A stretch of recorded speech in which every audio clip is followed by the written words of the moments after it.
Hey guys, Zen here, and over time in Rainbow Six Siege, the game sees some changes that a lot of players can appreciate and can make a world of difference to some of the operators and even mechanics in the game. For example, when the ability to drop shot was removed, and it basically rid the game of people instantly hitting the ground and going prone to get the advantage in a gunfight. Or when Capcan was reworked and his EDD lost the lasers, it has now made him one of the better trap operators you can choose. But over time, there have also been some changes that I've just always struggled to accept, and I honestly wish they just never happened. And so I'm going to detail 8 of those changes here in this video. So remember to subscribe to my channel and let's begin. Number 1 is the addition of lights to the front of Twitch's shock drone. So at the time of this change, Twitch was one of the most powerful operators in the game, and her shock drone was a much better tool for destroying defender gadgets and gaining intel than it currently is today. 2 of its most standout features were the fact that it was incredibly stealthy because it didn't have any lights on the front of it, and so defenders would have to be paying much better attention to spot it. But it was also much more quiet while it cruised around the map. This was also a period in the game before Mozzie, and so Twitch didn't have too much to worry about outside of mute, and as a result, she was one of the most dominant ops in the meta. But ever since these 2 big changes to her, she's fallen from grace hard, and a lot of players aren't choosing her nearly as much as they used to. Now yes, some of that reduced interest comes from a few F2 nerfs, but the shock drone has always been a big reason to choose this operator, and sadly, it's just not that reliable anymore. The fact that every drone now has lights means that the shock drone doesn't really have that stealthy advantage anymore, and of course it is much louder now, and so it's easier to hear it coming. It's a change that I've always kind of wanted to be reverted, especially considering all of the nerfs the operator has received over time, and I think removing the lights on the front would help to boost Twitch's appeal. Number 2 is probably going to be a bit controversial here, but it's the fast peek, or better known in the competitive league as the quick peek. In today's meta, one of the most overused tactics is to basically pump fake an angle and use it to draw out fire from the enemy to then wide peek and get the upper hand. A lot of veteran players have come out and given fairly negative reactions to this because it can be a little exaggerated. There's even been memes about it, and it usually replaces a tactical hold on an angle for QE spam, and in a lot of cases, bets on luck. So the reason I think this has become so normal in the meta today is because of a dramatic increase to ADS time that basically makes it so that if your sights aren't already up when you come up against an enemy, that you basically have no chance of survival because it just takes too long to acquire a target. Now, I'll be honest and say that it is a change that many people are glad was made, and there are aspects of it that have slowed the game down, but at the cost of a far less tactical game of chicken that can feel quite tedious at times. It's something I wish there was a better solution for. Number 3 is Mozzie losing the Super Shorty. Now, when Mozzie was released back in Operation Burnt Horizon, he was one of the best operators in a very long time. He has 2 very lethal primaries with the Commando or the Roni. His Pest are one of the best gadgets on defense, and to round it out, he had the Super Shorty, which enabled him to open up rotations on site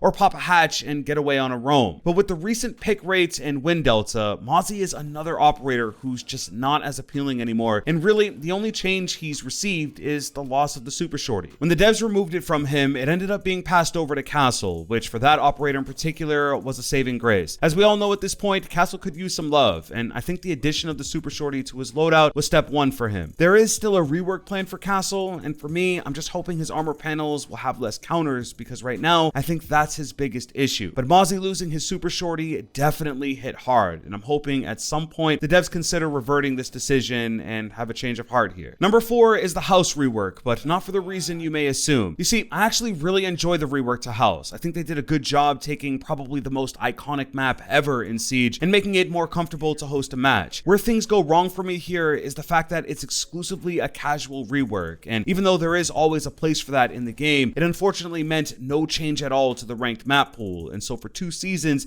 there's just been nothing. I'll be honest, beyond like private media stuff, I don't think I've played one full match on House, and it's because I'm basically always playing ranked, and again, it isn't there. Now, of course, some have asked the question, why hasn't the map been added to ranked? And the short answer is that it's just not balanced in a way to be ultra competitive. Firstly, it's one of, if not the smallest map in Rainbow Six Siege. And secondly, it's one of the easiest maps to almost hollow out and get an angle from almost anywhere. When you add the amount of breachers and traps that are in the game at this point, playing a balanced ranked match on House would essentially be a nightmare. It is a great rework, but I would have loved for it to have either been made a little more competitive and be added to ranked, or or to have launched with another smaller map buff to compensate for the lack of a change to the map pool, maybe even a buff to border. Now number 5 is all about Maestro, but specifically the change that allowed Twitch to open up his evil eye with one shot of the taser. So before this big nerf to his gadget, Maestro was on top of the world. The attackers were basically forced to use explosive utility to take out an evil eye, or pick ops like Sledge or Maverick to use their special abilities to get rid of it. Both Thatcher and Twitch only had the ability to disable the turret for a short time, which opened up an opportunity to get a plant off in most cases. But now they both have the ability to open up his turret with their gadgets. It makes the evil eye far less efficient, and it also affects the placements of this gadget in a big way. Now for me, Twitch being able to open it up with one shot of the taser has always been just a little too far, because during the prep phase she could cruise up to both evil eyes and take them out before the round even begins, and this could all be done before Maestro even realizes it. Of course, there are some ways Maestro can counter this. He probably should wait until the prep phase is almost over to start placing the evil eyes, put his walls up, grab the Rook armor, and then head out. And now more than ever, I think it's important to keep at least one of them close on the objective so that you can be more aware if Twitch does come cruising along. This change has really caused a lack of confidence when you choose Maestro, at least for me, but it's not the only thing here. I miss Maestro's ACOG. Like, I've just got to be totally transparent. When you add the nerfs to the evil eye, the removal of the hipfire accuracy, and some of the other buffs to operators like Echo, I just think Maestro's ACOG was the final straw. Now, I'm not saying that the Alda is a bad weapon without it or anything, and there is now the buff to the ACS-12 that's made it a single shot slug, but given he is a 3 armor and one that spends a lot of time on his gadget, I just think the ACOG suited him well. Now personally, I don't think it's ever coming back, but I am going to use this video to express the fact that it will be missed, even more than bandits and Jaegers for some. So number 6 are the nerfs that hit the Super 90. So I'll be honest, I was a very new player to Siege at the time the Super 90 was OP,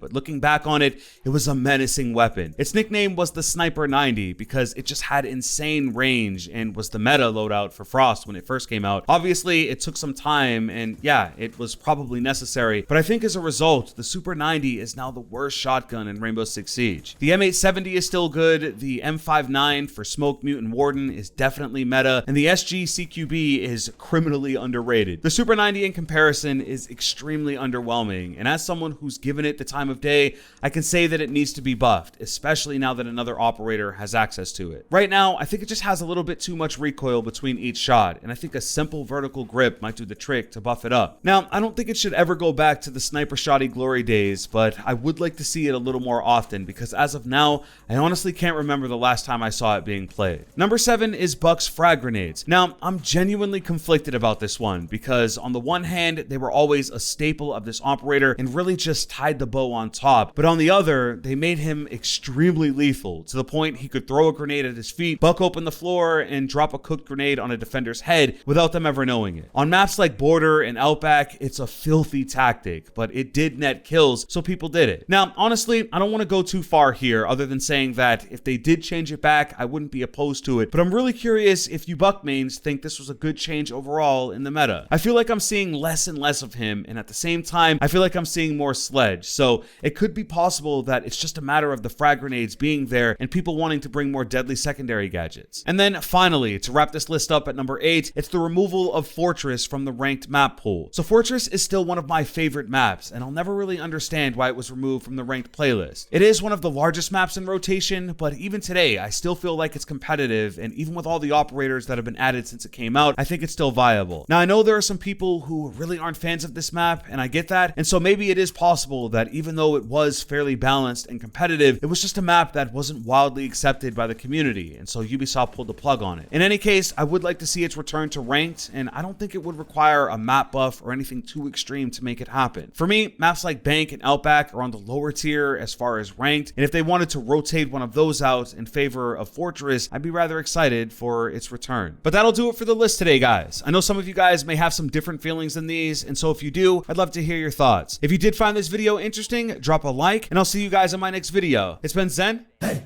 I'm out.